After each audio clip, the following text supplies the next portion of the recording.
We are in the era, in terms of church history, that is often called by historians the period of the religious wars. And so that's what we've been dealing with. It's not a pretty chapter. It's one of the unfortunate side effects, really, of the Reformation. I think there's many ways to interpret it. If you're a dyed-in-the-wool Protestant, you say these are kind of the pangs of pain of an absolutist church losing its grip on the Christian world, at least in the West. If you're a Catholic, you think this is exactly what the Reformation we would have expected it to produce, a bunch of bloodshed. You see, so historians continue to debate to this day over exactly what the religious wars represent, and I'm trying to be an even-handed reporter, sort of. And so anyway, that's the main thing I want is for it to at least appreciate this chapter in history and have some idea what the forces were that were driving these, in many cases, very unhappy chapters of the experience of God's people. Usually there are three so-called religious wars that are mentioned in connection with this era. The first of them is in France. We've looked at that. It lasted for some 20 to 30 years. It was sporadic. There was conflict. It was largely the conflict between the Catholic forces tied with France's political power on the one hand and the Huguenots on the other, who were a pretty populous minority in France. One major noble family was largely given over to the Protestant movement, the Huguenots, the Bourbon family. So we've looked at that. The second of the religious wars is usually tied to the Holy Roman Empire. The Holy Roman Empire, which eventually became Germany, was a place, again, which was more or less a bloodbath for about 30 years in what's called the 30 Years' War. It was triggered by Ferdinand, who was a strong Catholic, and really does seem to have had a determined vision of just ridding the Holy Roman Empire of all Protestants. Either they were going to be dead or they were going to have been forced into some kind of conversion, and he was well on his way. And had it not been for the intervention of Gustav, who we looked at last week, the Swedish king, who died in the process, but who, by virtue of his really powerful intrusion into that process, was able to turn it around, it could have been a very different outcome. So we looked at that to some degree last week. And the last of these religious wars that is usually mentioned is the English Civil War, which takes place between roughly 1642 up to the Restoration in 1660. And so I'm going to be turning our attention, starting this morning, to the Civil War in England, and really from this point on, pretty much limiting our conversation about church history to what's happening in England and Scotland and then in America. The story sort of, as you can tell, proliferates from this point in many directions, and I would love to explore all of them, but time does limit to some degree the extent to which we can do that. And so I'm going to be tracing, I think probably for us, the most pertinent strand of this story, which goes through England to America. And indeed, this morning we will be getting to the beginnings of the colonial experiment in America. So that's our plan for the moment. You know that in the beginnings of the English presence in America, there were three so-called companies. There was the London Company, the first, then there was the Plymouth Company, the second, and then there was the Massachusetts Bay Company, the third. Each of them has a little bit of a different vision. Now, I hope no one will be, I kind of think of this like Goldilocks, you know. I don't want to trivialize it, but it's like Goldilocks ate three porridges. One was too hot, one was too cold, and one was just right. And I feel like that's sort of the story with these three companies. I don't want to, like I say, trivialize it, but I think maybe it's a way to think about it. To me, the Jamestown Company was too cold, you see. Plymouth was a little too hot. The Massachusetts Bay Company, actually, at least at the beginning, I think came up with what was pretty close to the right answer. At least at the beginnings, they certainly had a vision that was the most consistent with what would be traced back through Scotland and Knox to Calvin. And being a person representing hopefully the Reformation and Calvinism generally, I feel the most comfortable, therefore, with that particular venture. You may know that kind of the visionary centerpiece of the foundation of the Massachusetts Bay Colony was the wonderful sermon that was preached by John Winthrop, the first governor, which was entitled "The City on a Hill." And he, of course, drew his inspiration for that remarkable treatise from Jesus, who makes that metaphor apply to his people in the Sermon on the Mount, chapter 5. And so we're going to read a little bit of the sermon later, but right now I'd like to read this text from the Sermon on the Mount, which was the inspiration for John Winthrop as he used that image for us. So this is Matthew chapter 5, just a short little paragraph from the Sermon on the Mount beginning at verse 13. This is the Word of God. "You are the salt of the earth, but if salt has lost its taste, how can its saltiness be restored? It's no longer good for anything, but is thrown out and trampled underfoot. You are the light of the world, a city built on a hill that cannot be hid.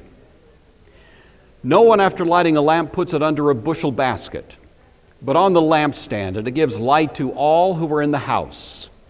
In the same way, let your light shine before others, so that they may see your good works and give glory to your Father who is in heaven."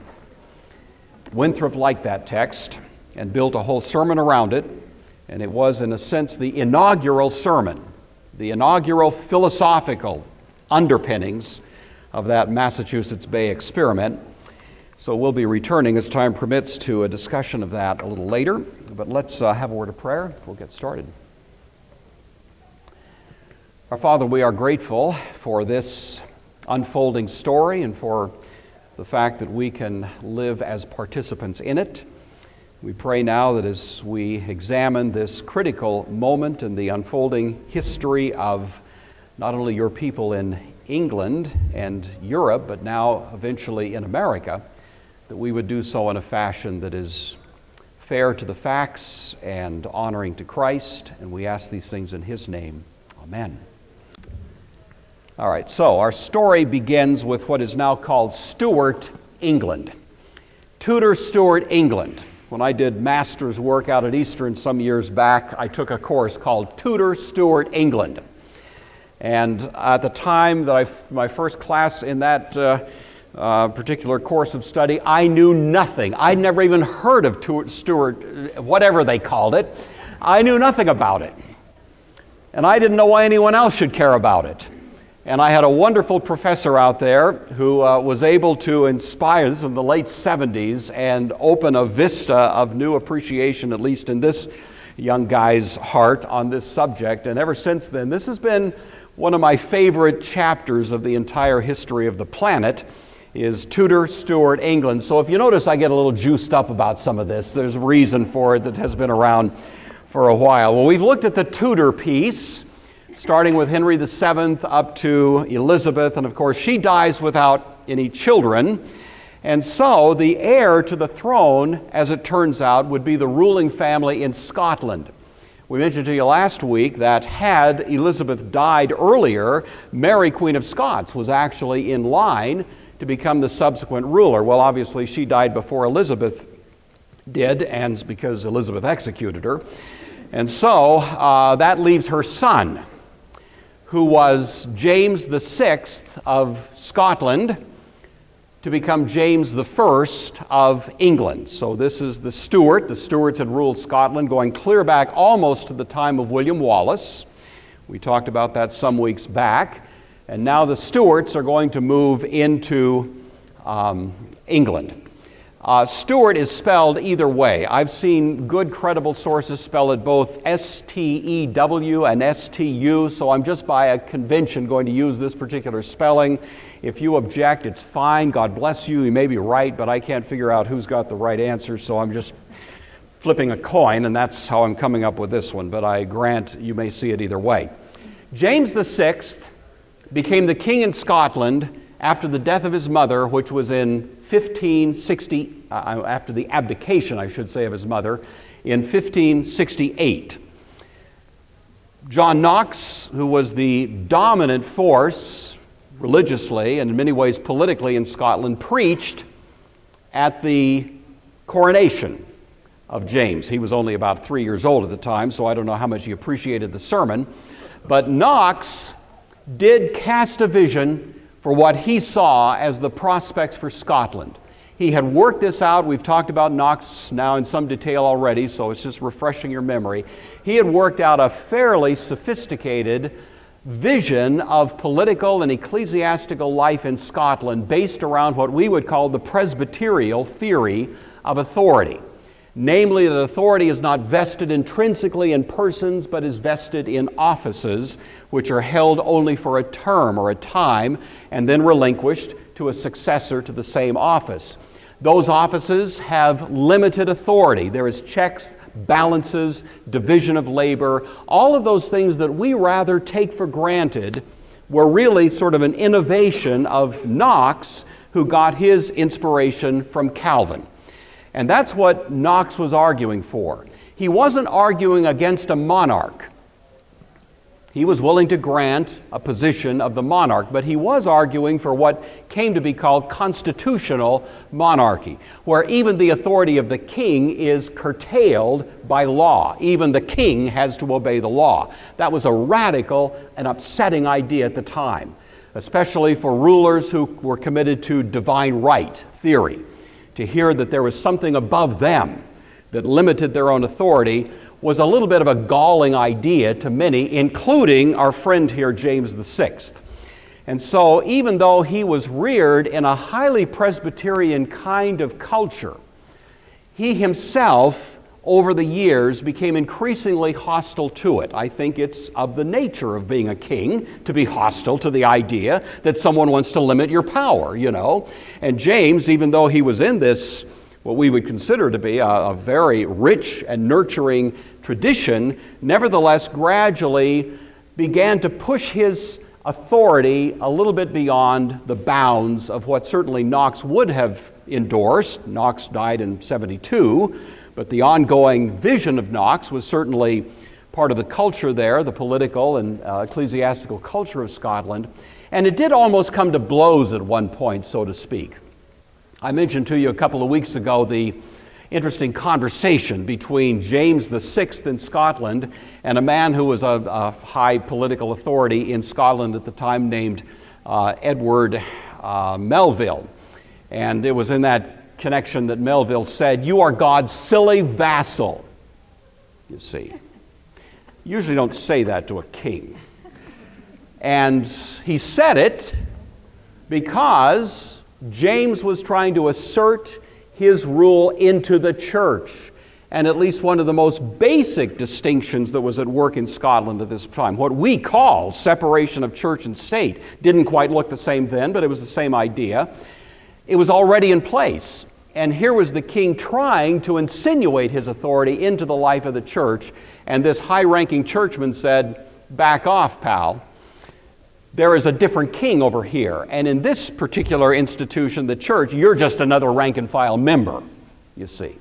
And that was the kind of conversation that was going on.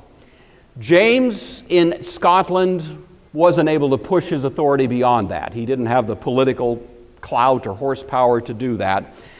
He did, however, develop a little phrase, and you may have heard this. It may be the single most famous phrase associated with James, in which he said, "No bishop, no king." This became kind of a philosophy to which he himself was committed. In order to have a true monarchical political authority, you have to have a monarchical church authority. If you don't have a church organized around a bishop, you will not for long be able to maintain a king. He understood that the church and the state, in a sense, had to mirror each other in their authority system in order for one to keep the other propped up, and that ultimately the two authorities should unite in the highest authority in the land, the king, who in a sense becomes the king of both institutions. That idea that he was embracing, no bishop, no king, was going to be one of the fundamental themes of his entire career as a ruler. And it certainly was one of those things that created some degree of tension between him and those who were serving with him and under him. So anyway, James, in spite of his Scottish roots, didn't become a good Presbyterian at all. He was more or less kind of defining himself in a rather different way. Well, in 1603, Elizabeth died, having ruled, having been a dominant influence in England, of course, for some 50 years, a brilliant ruler. But she finally went the way of all flesh, and so that brings now James to the throne as James I of England. And if he was hoping that he would get a more sympathetic hearing to his political philosophy in England, he was gravely mistaken. Because when he wound up in England, what he found was there was a parliament there dominated by a highly articulate and very influential minority called the Puritans. Now, the Puritans, you know, got their start before Elizabeth with Mary Tudor. They had fled, at least these English Protestants had fled Mary Tudor's reign. Most of them went to the continent. Most of them inculcated the vision of John Calvin. Many of them were in Geneva or other Reformation cities. When they came back to England, as Elizabeth took the throne, they were very happy to hear that the English church was going to be Protestant. They weren't so happy the first time they went to church, and it felt so Catholic. And so these who had come back now were disappointed that the church was not embracing a more robust expression of the distinctive flavor of the Reformation on the continent, the Lutheran Reformation, but more particularly the Calvinistic Reformation. And so they set about within the church to start trying to steer it in a direction they thought had greater integrity with respect to the Reformation. They earned the epithet early on of being Puritans, and that is the term that stuck. It was originally intended as an insult, and interestingly, to this day, if somebody calls you puritanical, that's usually viewed not as a compliment.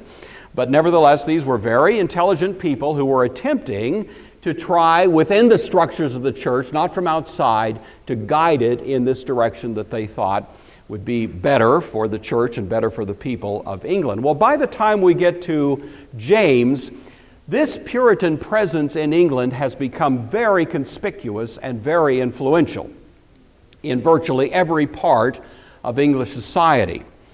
There were many high churchmen in the Anglican Church in England who were nevertheless fundamentally Puritan in their outlook. The Puritans, this is important, were distinguished by the fact that they did not leave the Anglican Church. They worked from inside it. That's what makes them different from the nonconformists who were outside the church, the independents or the separatists. The Puritans stayed within. They also found themselves in rather significant and influential roles in politics. And so many of them had successfully run for election to Parliament, and Parliament was populated by a goodly number of these Puritans. They also had made it into upper positions of responsibility in the scholastic world in England. Oxford and Cambridge both had significant, prominent scholars who were Puritans. They had also become very invested in the business world in England. So in other words, you found Puritans all over the place. But they weren't crazy. You see, they were really working and very productively doing things that was actually generally viewed favorably by many English people. Even if they weren't subscribing to the overall outlook, in many ways they were viewed as those who were doing good things. So that's what James confronts when he takes over in England in 1603. A very robust, powerful Puritan presence in England, and he knew that he had to carry on a fairly delicate dance with these people. Even though he didn't share their political outlook, he didn't have in England, as he didn't have in Scotland, the ability to just drop an iron fist and have his way. And so, as has often been the case, politics is a matter of compromise, and that's what James found himself having to do. He made many compromises. When he first took office, he was confronted with what was called the Millenary Petition. The millenary petition was allegedly 1,000 requests, hence the name millenary. It came from the Puritans. It was a request for James to make all kinds of adjustments. Some were fairly minor, some were fairly significant. The Puritans knew they wouldn't get it all, but hey, you throw 1,000 things at the wall, maybe some things will stick, And so they gave to James this millenary petition. Many of them James was able to accommodate. They weren't huge, catastrophic things from his point of view. One of them, probably the most famous, was there was a request on this list, the millenary petition, for a new English translation of the Bible that would have the authority and the sanction and the imprimatur of the King of England behind it. In other words, they were asking for an authorized version. Now, the only Bible that had been around until that time, there had been two. There had been the Wycliffe Bible, and then later, of course, the Tyndale Bible. There was the Geneva Bible as well. But the point is, the Tyndale Bible had probably been the most visible Bible there in England up until that time. It had never really been officially endorsed. Tyndale had, of course, translated it and paid for that project by being burned at the stake in 1536. His dying words were, his last quote was, "Lord, open the eyes of the King of England," Henry VIII at the time. Henry VIII, 2 years later, authorized the distribution of the Tyndale Bible throughout England, which Henry himself regretted eventually. But that did make it more or less ubiquitous throughout England. And so the Tyndale Bible was out there. And many people had it, and it was used commonly, of course, in the church. It was an excellent translation, but it still kind of had that stigma that there'd never been really an officially endorsed version. And by this time, Greek manuscripts had been improved somewhat, and we knew that there were some points where the translation might be improved slightly. And so this was one of the requests, and James agreed. And so over a period of a few years, the King James Version of the Bible was produced. It represented about 85% of what was in the Tyndale Bible. It's a great credit to Tyndale. They just borrowed straight from Tyndale for the most part.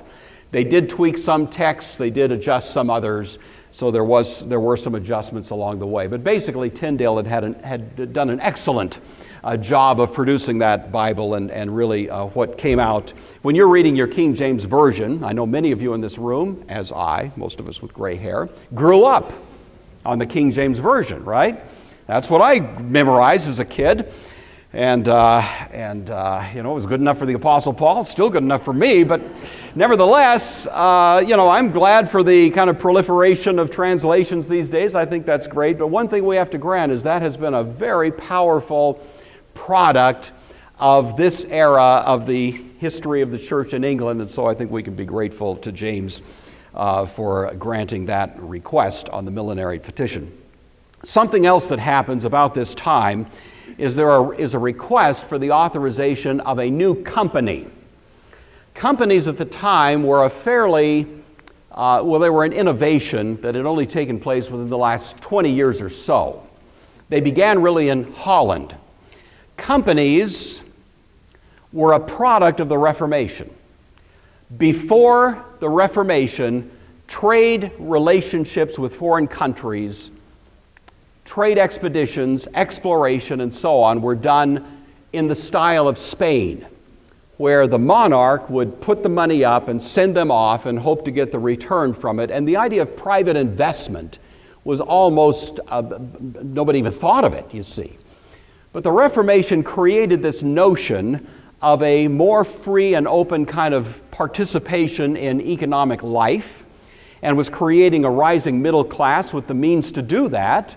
And first of all, in Holland, which had the most kind of religious tolerance going, these companies began to develop. The most famous, of course, was the Dutch East Indies Company, where you don't have the king or the ruler financing it, but private money is coming in. It's a wonderful way, you see, to hopefully realize some gain, and at the same time there's a kind of stop loss built in. If you lose, you just lose your investment. You don't necessarily lose your shirt. And so there is this idea that you can invest and maybe see some gain from it. Elizabeth had actually experimented with companies in the last few years of her reign.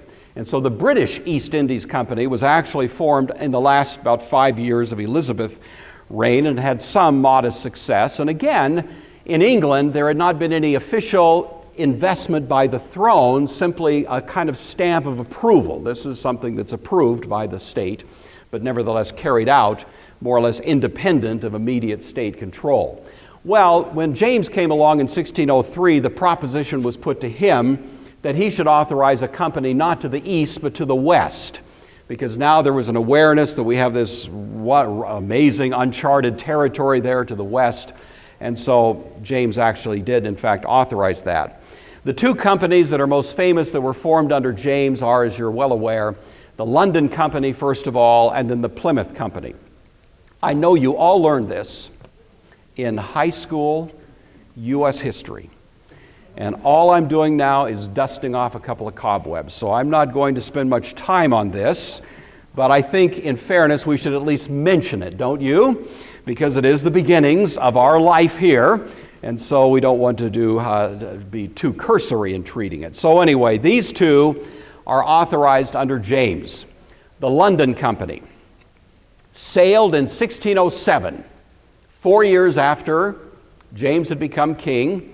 Off they go. They established Jamestown, as you know, for James, and they also called the broader region Virginia in honor of Elizabeth. So all of that should be pretty much familiar to you. The first governor was a guy named John Smith. He presided over devastating, horrific losses.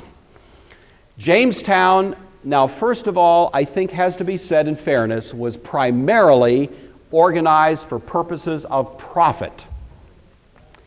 There was a hope of seeing revenue. The investors were hoping to make a buck. And at least at the beginning, it didn't look like it was going to turn out that way. John Smith himself, of course, experimented for a while in a kind of communal experiment. It's almost a communist kind of approach. That didn't work then, usually doesn't.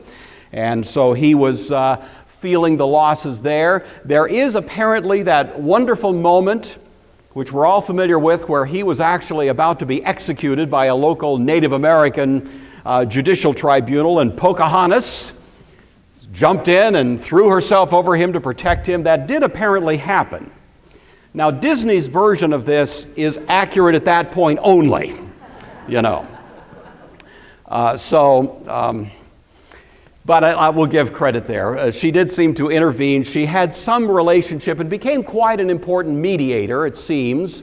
She was a remarkable woman, for sure, between this Jamestown colony that was struggling and the Native American population that was there in that vicinity. She did eventually marry one of these guys, but it wasn't John Smith. It was a man named John Rolfe. John Rolfe was one of the early experimenters in the first crop that appeared to have some prospect of success and make the Jamestown effort actually make a little money for its investors. And that cash crop was called tobacco. That's right. And so John Rolfe, who was a Christian and was a participant in this community, was one of the first to begin trying growing tobacco. And it was discovered fairly quickly that that would actually possibly create a kind of economic boon for this region. He also fell in love with Pocahontas. She was quite a well-known person in this community by then.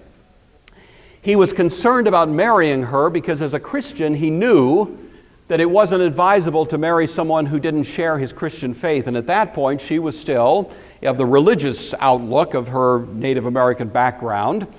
And so he wrote in a private letter to someone that he thought he might go ahead and marry her anyway, in the hopes that through marrying her she would come to faith in Christ. Not an approved evangelistic strategy. So I know sometimes people try that, but in this case it worked. She did in fact marry John Rolfe, and at least at some point along the way she did, in what appears to be a very deep and sincere fashion, embrace the Christian faith. There are very well-known paintings of her being baptized and so on. And so that does seem to have been a real heartfelt action on her part. As you may know, Pocahontas traveled to England, and she was kind of a little bit of a showpiece there. She was very famous, very well respected, and given a lot of attention and so on. She was used kind of to make the argument that these Native Americans could actually be converted to the Christian faith, which some people doubted, you see. There was kind of a time in history, as I think you're aware, when people had some strange ideas.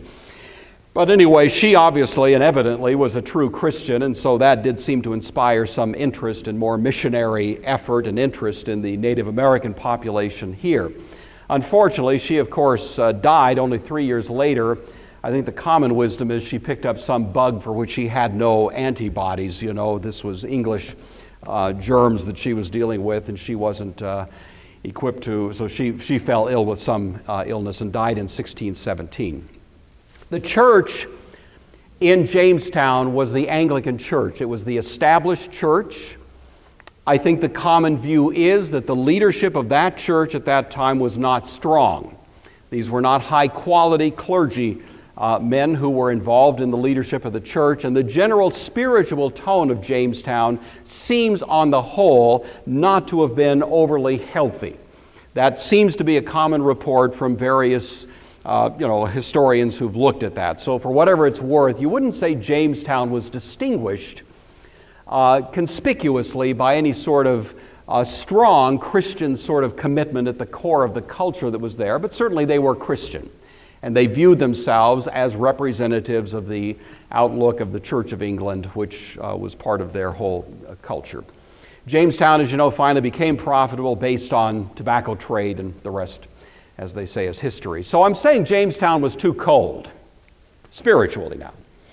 Now the Plymouth Company, which overlaps Jamestown, I'm going to say is a little too hot, but their story I think is worth hearing, and so again you may be familiar with this, but just for purposes of getting it back in front of us. I was mentioning earlier that in England under James there were two sets of Christians who followed the Reformation. The Puritans, who remained inside the church and labored within the church and were really within the social order, ecclesiastical, scholastic, etc., trying to bring about a transformed England along the lines of the Continental Reformation, especially the Calvinist Reformation. There were also another class or another group of Christian people following the Reformation who basically abandoned the church and in some ways kind of abandoned the whole culture. They came to be called separatists or independents or nonconformists. James had much less sympathy for them.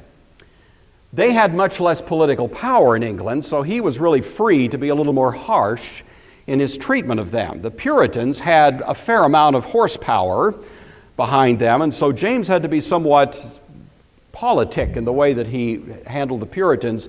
These people, however, were true dissenters, true outsiders in some ways, and James was somewhat more ferocious in penalizing them for their wayward ways, so much so that in the same year that the London Company was sailing off to the New World, these people who were there in England migrated away from England to Holland, wound up in Leyden in Holland, and this was under William Brewster. And so these folks, in order to escape religious persecution in England, went to Holland. Holland was by far the safest place for religious dissenters. It was a refuge. There was no official religious imposition of some kind of demands, creedal demands or any such thing. So it was a place of some degree of religious tolerance. And that's where these folks wound up, and they lived there for some years. However, after being there for a few years, the parents began to get a little nervous because they saw their kids running around wearing wooden shoes, and beginning to talk with a little bit of a Dutch accent.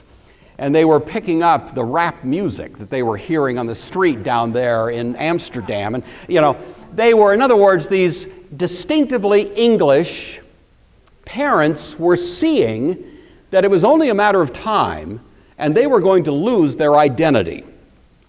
If they stayed there for many more years, their children were going to turn out being more Dutch than English in the long term, and they were concerned about that.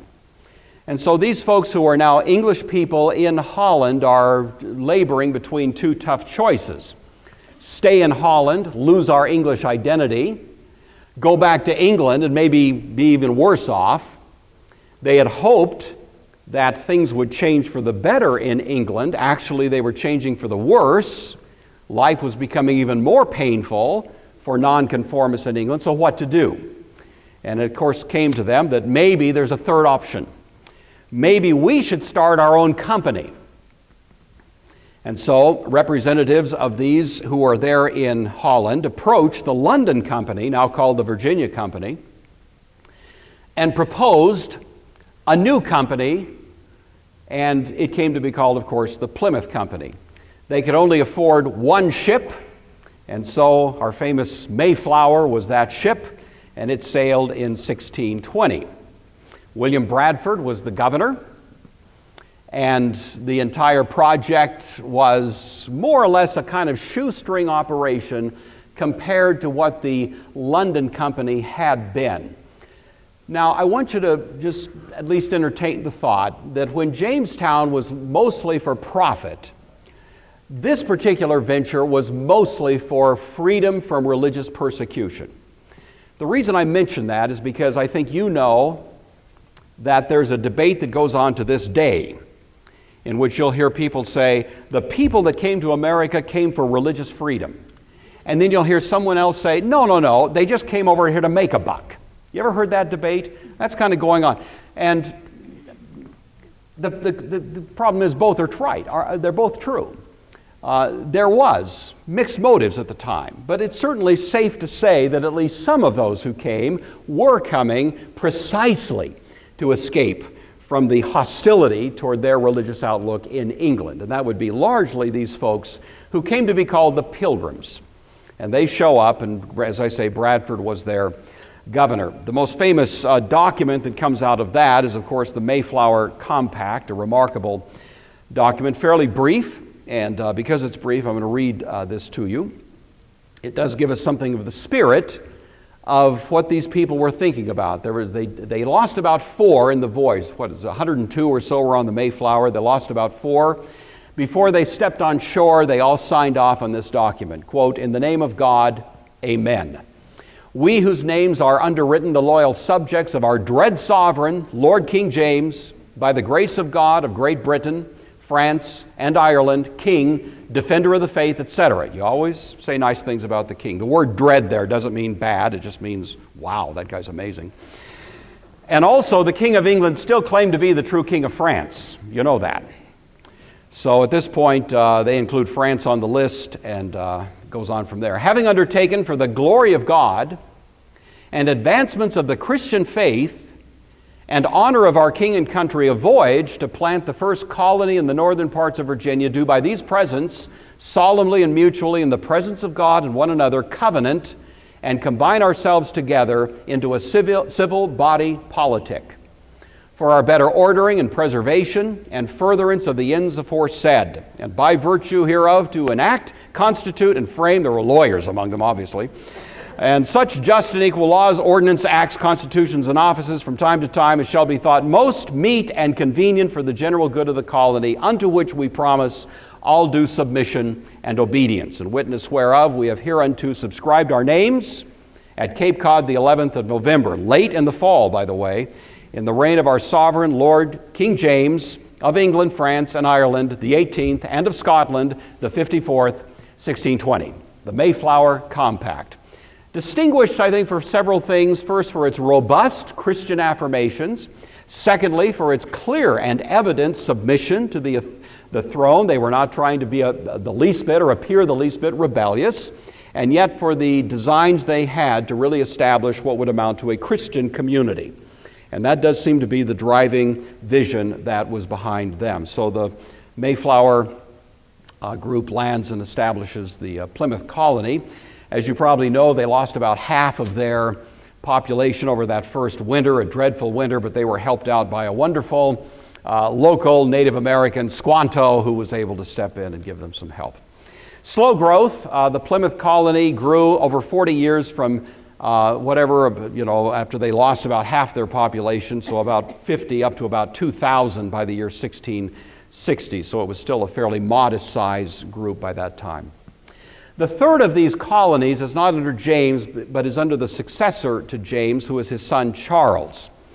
Charles I has an interesting story. I'm only going to tell a little bit of it this morning because I want to talk about the Massachusetts Bay group. But Charles, I think the general perception of him was he was not only committed to the Anglican Church and the Anglican vision of a kind of monarchical state of the church and state of the state, but he may even been down deep inside a Roman Catholic. There was certainly a widespread concern that Charles was at least deeply sympathetic to Roman Catholicism, which raised in many English folks a high degree of concern. He was married to a Roman Catholic wife, a French woman whose name was Henrietta Marie, and so this really did represent in the minds of many the prospect of a reintroduction of a Roman Catholic challenge to England, which of course for some time had not been as much of a threat. The debate had been more intramural now between the Puritans and the Anglicans, if you will, but now to see what appeared to be maybe a new shot coming from the Roman Catholic world was of grave concern. It was in that spirit that the Parliament that was convened by Charles early in his reign essentially resisted him fairly sternly. Parliament had the power of the purse, and so for Charles to run his administration, he needed money, and the money had to come from taxes, and the taxes had to come with the approval of Parliament. And Parliament was not in any mood to just give him, a carte blanche here. So they laid some very significant restrictions on him and said, if you want money, here's what we want. And the demands, from Charles' point of view, were untenable. And so Charles dismissed the Parliament and ran the country as the king without Parliament for 11 years, almost unprecedented. He had to live on a budget, The revenues that he got during those years were largely from certain excise taxes that would flow to the throne, and he also got a fairly healthy stipend from Louis XIV, who was the King of France. So he was able to sustain himself, but not in a very luxurious fashion during those 11 years. But he knew the Parliament, dominated by Puritans, was going to give him nothing but grief. And so for 11 years, that's basically what's going on. If you know the story, of course, you know that Charles eventually was forced to convene Parliament because of a Scottish revolt. Trust the Scots, you see, to step up and kind of pick the fight here, and that's what happened.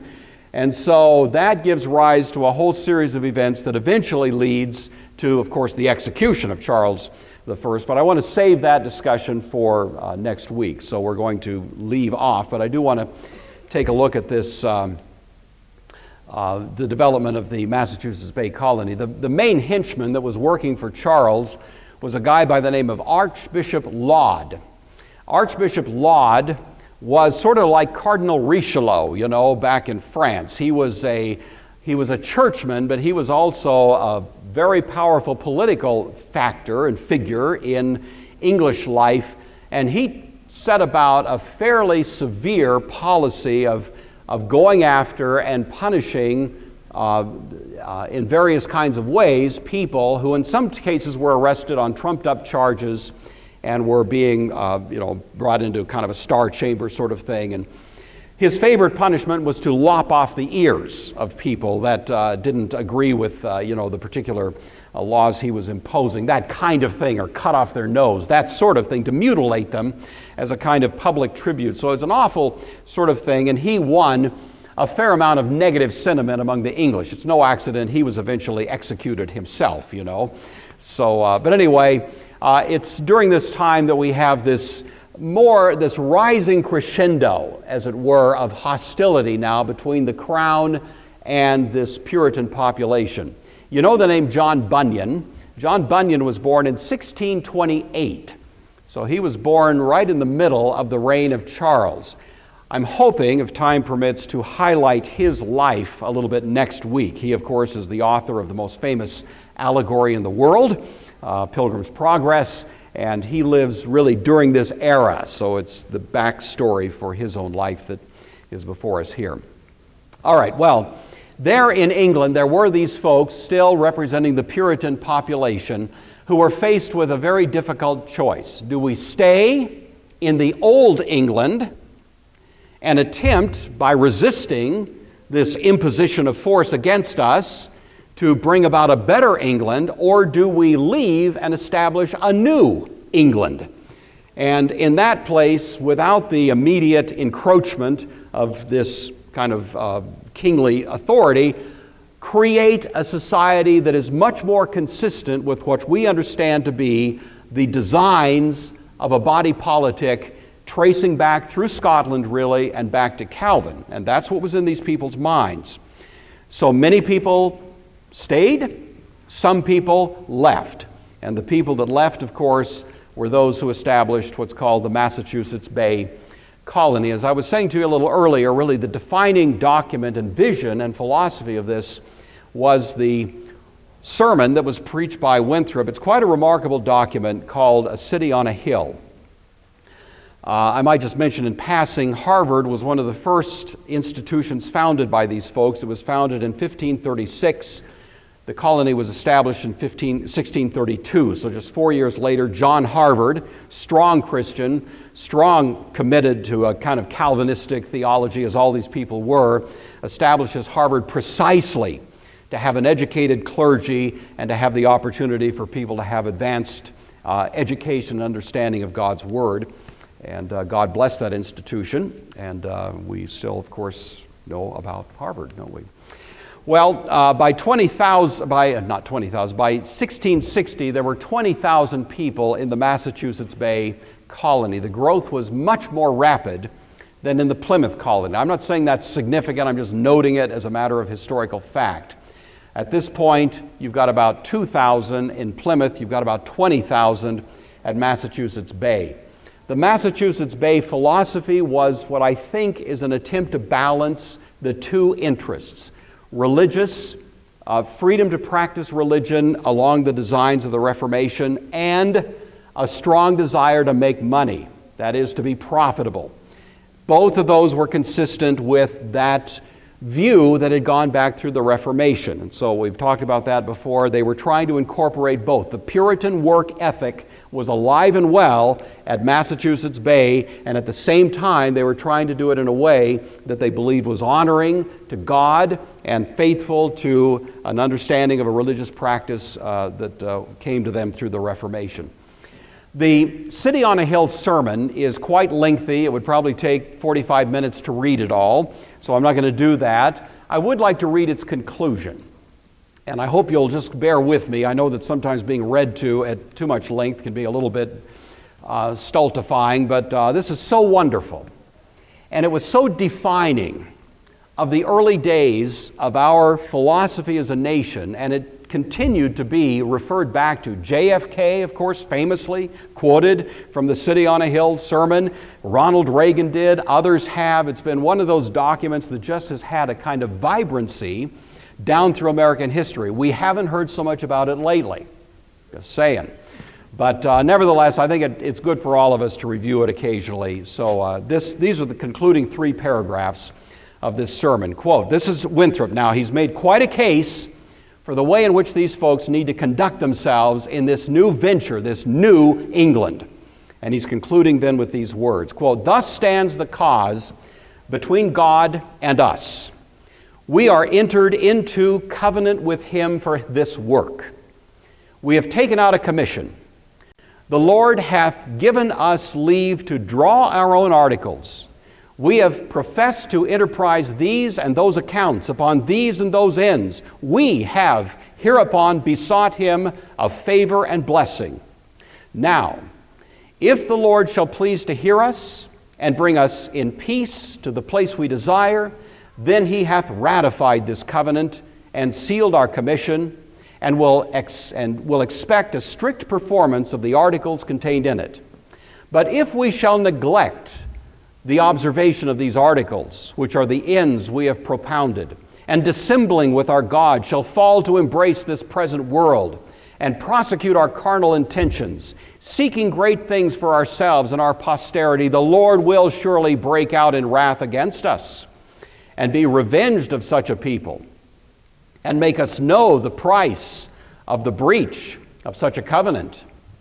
Now, the only way to avoid this shipwreck and to provide for our posterity is to follow the counsel of Micah, to do justly, to love mercy, to walk humbly with our God.